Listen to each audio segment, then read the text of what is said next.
Good afternoon, this is Lynesha McElveen, the Discount Diva, here today to give you 5 strategies to help you build wealth for your financial future.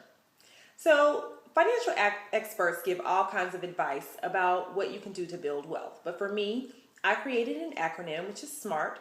It stands for Savvy Shopping and Saving, Maximizing Money, Achieving Goals and Accumulating Assets, Real Estate and Realistic Expectations about Life, and Traditional Investments. So let's start with the S, Savvy Shopping. So this can include shopping from all sorts of places, from discount stores to flea markets to thrift stores, consignment shops, wholesale stores, yard sales, any place that you can go that would give you a good deal, you want to shop there. And then of course, once you save the money, you want to save the money and not purchase 2 of the items. Oftentimes what we'll do is we'll find a great deal on something and we'll get 2 of them, but we want to actually save this money. And with saving, you also want to make sure that any income that you are making, that you are saving a minimum of 5% of that income.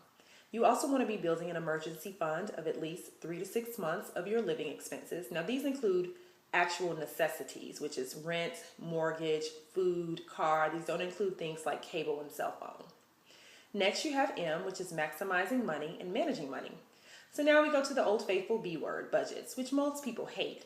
But a budget will actually show you where your money is going, and it will help you achieve other goals.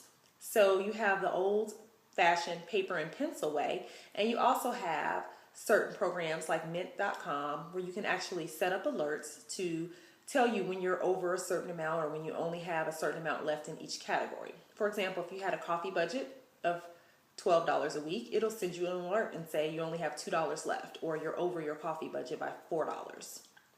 Then you want to have achievable goals and you want to accumulate assets. Goals should be time sensitive. So for instance, you should have a short term, which are 0 to 6 months, long term, which may be up to 5 years, and intermediate, which may be 3 to 5 years. You want to make sure that with those goals, you actually have plans of action on how you can achieve them. You also want to accumulate assets. So assets are anything that go up in value. So this can be anything from homes to jewelry to artwork. But you want to make sure that you're accumulating things to build your wealth. Then you want to make sure you get real estate. Real estate is typically a surefire way to increase your wealth. Now, in recent years, we've seen real estate go down, which is actually a great thing for you because you're able to get real estate for much less. You can purchase properties for as little as 40 cents on the dollar, and in some states, you can purchase dollar homes. So be sure to check into how you can purchase real estate for less in your state. Also, you want to develop realistic expectations about life. This is an acronym I created, and basically what it means, if you want to drive a Bentley, you're not going to do it making $40,000 a year. Now, don't get me wrong.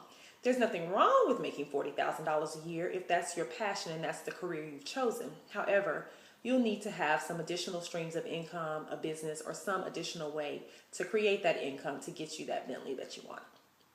And last but not least, we have traditional investments. So everyone has heard of stocks, bonds, and mutual funds. But has anyone ever told you about the rule of 72? The rule of 72 basically was created by Albert Einstein, and it tells you how long it takes for your money to double. So what you do is you take the interest rate that you're receiving on your investment and you divide it by 72, and that tells you how long it will take for your money to increase. For example, if you have a 6% interest rate and you divide it by 72, in 12 years, $1,000 will be $2,000. Then that $2,000 will be $4,000, and that $4,000, $8,000, and so on and so forth. That's without ever adding another penny to it. So you want to make sure when you get your investments, you know how long it's going to take for your money to double. So I hope you use these 5 tips on building your wealth and have a successful financial future. Again, the S is savvy shopping and saving. The M is maximizing and managing money. The A is achievable goals and assets. The R is real estate. The T is traditional investments.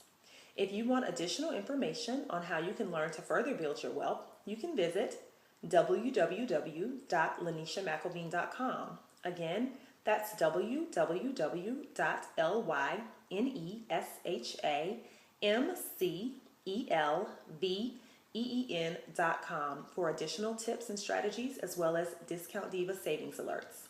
Thank you so much.